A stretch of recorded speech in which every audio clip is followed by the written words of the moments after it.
Hello everyone, I'm Dr. P.S. Nagar Srinivas, consultant neurologist Felix hospital Noida 137। आज मैंने एक patient को देखा है। She came with complaints of pain. दर्द था एक तरफ राइट साइड फेस में।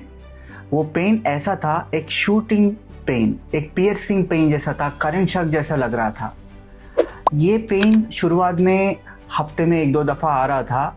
ईच टाइम 2 सेकेंड 10 सेकेंड के लिए रहता था, बट अभी लास्ट 1 वीक से इसको इतना ज़्यादा फ्रीक्वेंट हो गई, सुबह से रात तक कम से कम 10 से 20 बार हो जाती है और वो अपना काम भी नहीं कर पाती है। वो स्टिल और बोलती थी कि उसको ब्रश करते वक्त, पानी पीते वक्त, खाना खाते वक्त, कभी बाहर जाते हैं ना, हवा में लग जाती है, थोड़ा सा हवा लग जाती है गाड़ी में जाते वक्त, सो उससे भी वो पेन ट्रिगर हो रहा था। ये इतना ज़्यादा सीवियर हो गई, उसको रोना पड़ रही है। उसके लिए कोई भी दवाई लो, उससे आराम नहीं मिल रहा है। सो इस कंडीशन को हम बोलते हैं ट्राइजेमिनल न्यूरोलजिया। ये है ट्राइजेमिनल नर्व या 5th क्रेनियल नर्व। ये 5वीं नर्व है।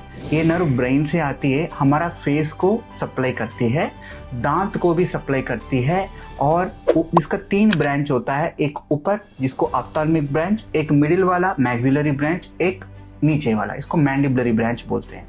मोस्ट कॉमनली ये मैंडिबुलर ब्रांच और मैक्सिलरी ब्रांच में यूजुअली पेन होती है। ये पेन शुरुआत में माइल्ड होती है, बहुत लो फ्रीक्वेंसी में, बहुत हफ्ते में 1-2 दफ़ा होती है, बट फ्रीक्वेंटली इसका ओवर द टाइम इसकी फ्रीक्वेंसी बढ़ती जाती है।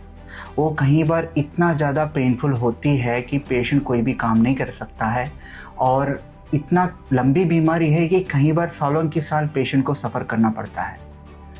सो ऐसा केस को हम ट्राइजेमिनल न्यूरोलजिया बोलते हैं। इट नीड्स कंप्लीट इन्वेस्टिगेशंस, क्योंकि हमको पहले क्लासिक कारण, कोई क्लासिक ट्राइजेमिनल न्यूरोलजिया बोलते हैं। इसमें हम MRI करके, एंजियोग्राम करके, कोई नस की दबाव है क्या इस नस के ऊपर, कोई खून की नस की दबाव, ब्लड वेसल की कंप्रेशन ओवर द नर्व, वो हम MRI में एवेल्युएट करते हैं, और इसको बोलते हैं क्लासिक ट्राइजेमिनल न्यूरोलजिया।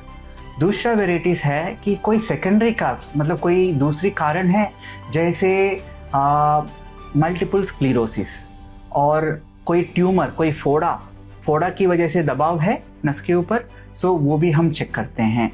कई बार रेयरली एक वायरस इन्फेक्शन की वजह से भी ये हो सकता है। और तीसरी वैरायटी है इडियोपैथिक, मतलब कोई कारण पता नहीं चलता है इन्वेस्टिगेशन सारे करने के बावजूद भी।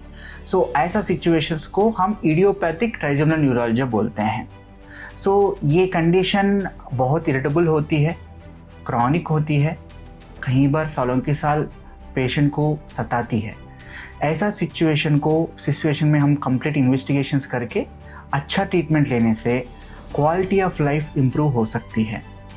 इसमें ट्रीटमेंट में हम कुछ मेडिकेशंस देते हैं, जो मेडिकेशंस जो नस की करंट को कंट्रोल कर सकते हैं, जैसे एपिलिप्सी फिट्स पेशेंट्स को भी हम सेम मेडिकेशंस देते हैं, कार्बामेजेपाइन, ऐसा मेडिकेशंस हम इसमें भी देते हैं। इससे जो ब्रेन का जो पेनफुल करंट है वो कम हो जाती है।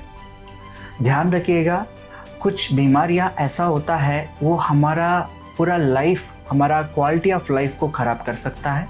सो ऐसा बीमारियों को हमको एड्रेस करना होगा।